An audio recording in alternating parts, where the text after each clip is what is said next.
Ce programme, je vais afficher les nombres de 1 à 10 en utilisant une book for à l'intérieur d'un label. Donc, j'ai un label qui s'appelle LBL affiche et j'ai mon bouton. Et ce que je veux faire, c'est justement afficher les chiffres 1, 2, 3 jusqu'à 10. Et à la limite, je pourrais directement écrire LBL affiche, qui est le nom de mon label, et dire sa propriété texte est égale à 1, 2, 3, 4, et ainsi de suite. Cependant, si on voudrait modifier le programme et l'afficher jusqu'à 1000, mais ça t'en viendrait pénible d'écrire des numéros juste de 1 jusqu'à 1000, tout dépendant du nombre que tu es rentré ou jusqu'où je veux aller.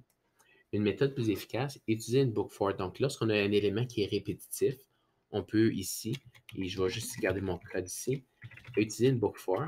Et là, je vais utiliser un index. Et je vais avoir ma variable i qui va compter le nombre d'itérations, le nombre de fois que je réexécute mon programme. Et je pourrais, par exemple, aller de 1 à 10. Et ensuite, next. Et absolument, on va écrire la variable qui correspond à notre compteur. Maintenant, quel est l'élément qui est répétitif? Bien, je veux afficher quelque chose à l'intérieur de mon message. Donc, je vais utiliser une variable que je vais appeler affiche et qui va construire mon message que je vais avoir à chaque étape. Et au début, je vais dire affiche est égal à un élément vide.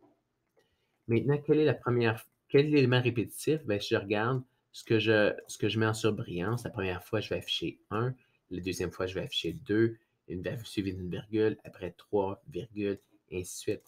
Donc, je remarque que j'ai toujours une virgule à afficher, donc je vais placer ma virgule. Mais en avant de la virgule, je dois afficher le nombre 1, 2, 3 jusqu'à 10. Et j'ai justement une variable i qui va prendre justement ces valeurs-là de 1 jusqu'à 10. Donc, je vais afficher la valeur de i plus ma virgule. Et comme j'utilise l'outil plus, je vais utiliser encore là toString à l'intérieur. Si j'exécute, puis à la fin, naturellement, comme je construis mon message à l'intérieur de ma variable affiche, je vais afficher à l'intérieur de mon label le contenu de ma variable. En exécutant le programme, je remarque maintenant que le dernier chiffre, ou du moins le seul chiffre qui est affiché, c'est la valeur de 10. Ce qui se passe ici, c'est que ma variable va toujours prendre, la première fois, la variable affiche va être égale à 1, suivi de la virgule, après il va être égal à 2, suivi de la virgule, et la dernière fois, il va être égal à 10. Moi, ce que je veux, c'est construire mon message.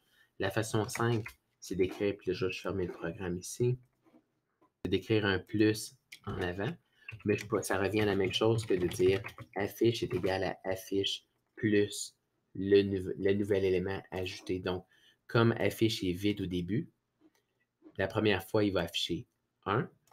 Ensuite, il va ajouter le 2. Ensuite, il va ajouter le 3, ajouter le 4, ajouter le 5. Donc, j'ajoute un nouvel élément à ma variable à chaque passage dans ma boucle.